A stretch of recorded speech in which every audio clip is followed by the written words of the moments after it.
چلو اب وقت آ گیا ہے کیونکہ اب جمہوری فورسز نے ایک ٹرم کمپلیٹ کر لی ہے, بہت سے سبق بھی سیکھ لیے ہیں, تو کچھ رولز جو ہیں وہ بنانے چاہیے, اس لیے یہ کر رہے ہیں. اب میرا یہ خیال تھا کہ یہ ایک ڈسٹریکشن ہے, یہ ان نیسیسری ہے, مگر میرا خیال ہے حکومت کا یہ موقف ہے کہ every thing is under control, کوئی ایسی بات نہیں ہے, نہ حکومت چاہتی ہے کہ کوئی اسکیپ گوٹنگ ہو, تو اس لیے if you let the law take its course to maybe the solution might be a good one. Now that's the government's position.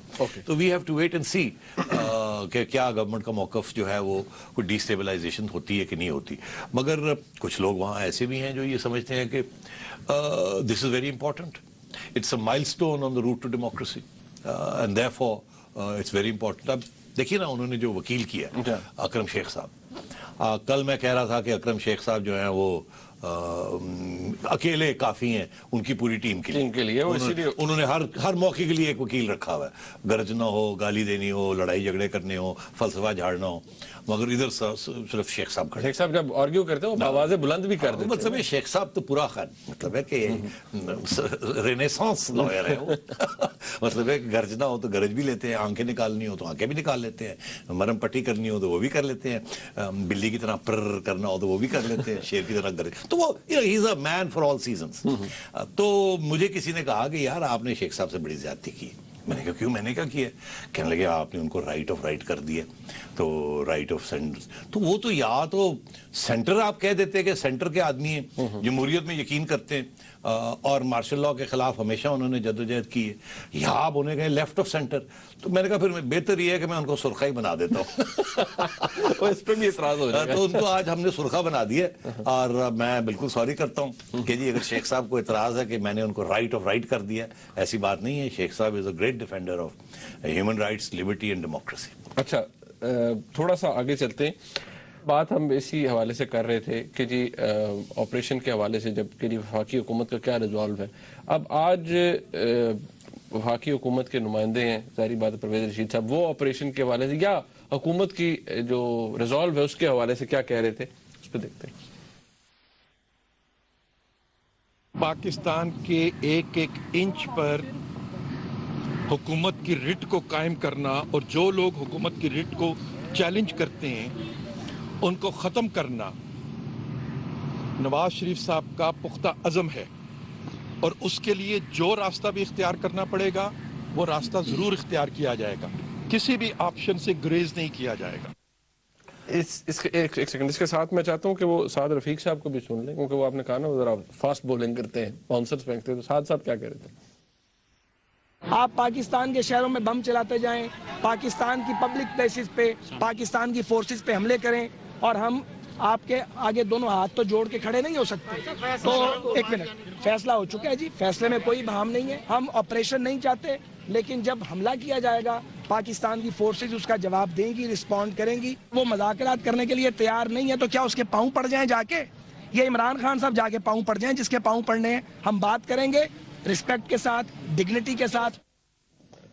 اچھا, اب ایک بات ہے, یہ بڑا ہارڈ جسے کہتے ہیں وہ بڑی سخت پوزیشن ہے خواجہ صاحب کی. پرویز صاحب کی بات ہے کہ جی ہم کوئی بھی آپشن, تو کیا ہم یہ اب کہہ سکتے ہیں وتھ فائنلٹی کہ جی dialogues are simply off the table?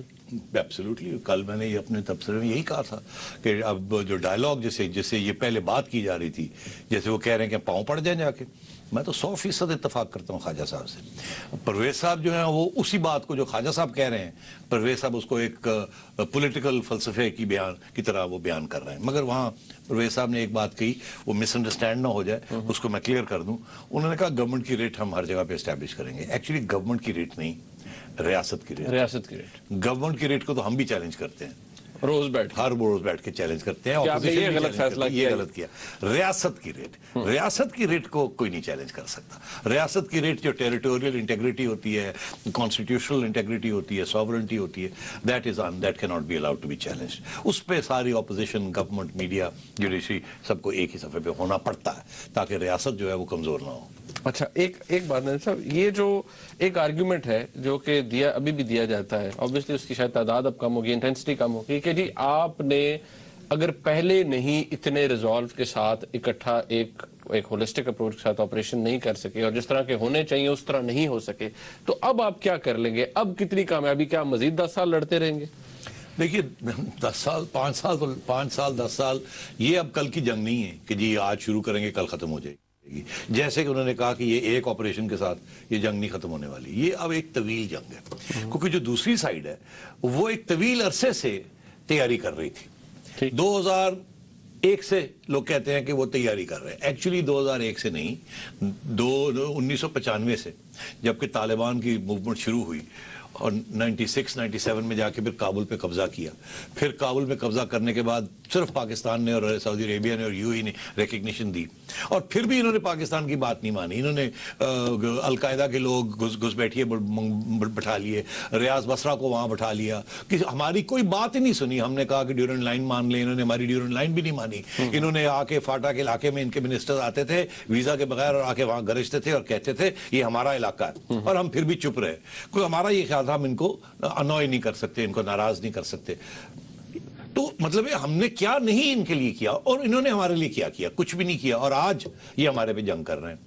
مطلب وہی پود ہے نا یہ جو جہاد سے نکلی, پھر طالبان, پھر افغان طالبان, پھر پاکستانی طالبان, پھر پنجابی طالبان, اب سیکٹیرین طالبان. مطلب ہے وہ سارا وہی کھاتا ہے یہ. تو اس لیے جو باتیں خواجہ صاحب نے کہی ہیں اور جو باتیں پرویز رشید نے کہی ہیں بالکل صحیح ہیں.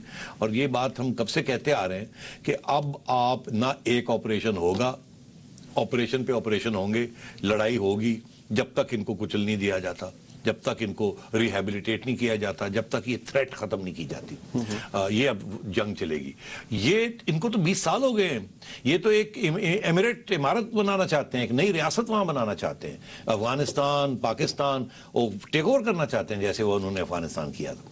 تو اب کراچی میں کسی سے بات ہو رہی تھی تو انہوں نے کہا, آپ نے بات کی کہ جی کراچی کی پولیس, کراچی کے رینجرز, نے کہا آپ بات کیا کر رہے ہیں, یہاں 5 لاکھ سے زیادہ طالبان آ چکے ہیں کراچی کی, 20 لاکھ کی آبادی ہے, اور ان میں سے 5 لاکھ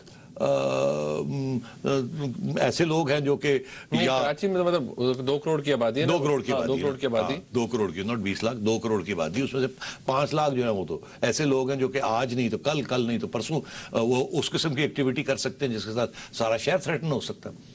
تو یہ بہت ہی خطرناک سچویشن ہوئی ہے کہ آہستہ آہستہ آپ اپنا major metropolis, major import centre, major strategic port وہ آپ نے جو ہے وہ سیکیور نہیں ہے اس وقت. جب چاہیں اس کو ڈیسٹیبلائز ہو سکتی ہے. ایک بات اس حوالے سے تھوڑی سی, کیونکہ ایک دیکھا جائے تو ان وے گورنمنٹ کی پوزیشن کلیئر ہو رہی ہے. یہاں پر ہم کہتے ہیں جی ہم نے پچھلے 10 سال میں بلینز آف ڈالرز کا پاکستان کی اکانومی کو نقصان ہوا اس سارے معاملے, اس سارے عرصے کے اندر, اور یہ کہ آج بھی ہم کولیشن سپورٹ فنڈ کے اوپر ریلائی کرتے ہیں. ایک سوال یہ بھی ہے کہ کیا 2014 کے بعد جب وڈرال ہوگا پاکستان کی تو جنگ جاری رہے گی, تو کیا پاکستان کس طرح سے لڑے گا؟ بالکل, بہت اہم سوال, بہت اہم سوال. اس کی طرف توجہ لوگوں نے نہیں دی کہ ابھی آپ کوئی $1 ارب کے قریب, جو کہ 100 ارب روپیہ ہوتا ہے, کے قریب آپ امریکہ سے لے رہے ہیں اس جنگ کے لیے. امریکہ آپ کو یہ دے رہا تھا اس امید میں کہ آپ امریکہ کی مدد کریں گے اور یہ طالبان کو آپ ختم کریں گے تاکہ یہ ان کے لیے بھی تھریٹ نہ ہو. مگر وہ ایسے ہوا نہیں. آپ نے کاروائی کی, آپریشنز کیے, مگر ان کا یا تو آپریشن پورے نہیں کیے آپ نے, یا بہت مہنگے بلز بنا کے بھیج دیے, مگر امریکہ کو کچھ نہیں ملا اس میں سے. تو امریکہ اب آپ کو یہ پیسے آگے نہیں دے گا. اچھا, یہ میں آپ کو بتا دوں, جیسے ہی امریکہ یہاں سے وڈرا کرے گا نا تو ایک نئی گیم پلان شروع ہو جائے گی. ابھی آپ کو کولیشن سپورٹ فنڈز جو مل رہے ہیں نا, یہ ضروری نہیں ہے کہ ہر بجٹ میں ان کو سینکشن کرنا پڑتا ہے. اس کے لیے امریکن پریزیڈنٹ کو سرٹیفیکیشن دینی پڑتی ہے, یہ ہو رہا ہے, یہ ہو رہا ہے, یہ ہو رہا ہے. جب امریکہ یہاں سے چلا جائے گا تو امریکہ کا افغانستان میں انٹرسٹ کم ہو جائے گا, امریکہ کے ٹروپس کے اوپر تھریٹ نہیں ہوگی, تو امریکہ کی نیٹو سپلائز نہ آ رہی ہوں گی نہ جا رہی ہوں گی, تو وہ آپ کو کیوں پیسے دیں گے؟ یہ جنگ آپ کو پھر اپنے پاؤں پہ کھڑے ہو کے لڑنی پڑے گی. یہ جو پیسے آپ نے لیے ہیں یہ ضائع ہو گئے ہیں. اس کے ساتھ آپ نے اپنی تو اینیمی جو ہے اس کو کم نہیں کیا, اس کو ڈیگریڈ نہیں کیا, اس کو ریڈیوس نہیں کیا, اس کی تھریٹ کو. پیسے لے کے کھا گئے, پی گئے, لگ گئے, کچھ ہوا نہیں, تھریٹ تو بڑھتی جا رہی ہے. اور اب یہ پیسے بھی نہیں ملیں گے آپ کو. امریکہ ہر سٹیج پہ جیسے جیسے امریکہ کا انٹرسٹ پاکستان میں کم ہوگا, اتنا ہی پیسہ امریکہ کا کم ہوگا, اتنی ہی آپ کو سپورٹ کم ہوگی, اور آپ کو اپنے پاؤں پہ کھڑا ہونا پڑے گا. اور بدقسمتی ہماری یہ ہے منیب کہ ہم نے بالکل اتنی سی بھی تیاری نہیں کی, یعنی کہ کوئی پلاننگ نہیں ہے کہ پاؤں پہ کیسے کھڑے ہوتے ہیں. اس کی وجہ بچپن سے لے کے آج تک 65 سال ہو گئے,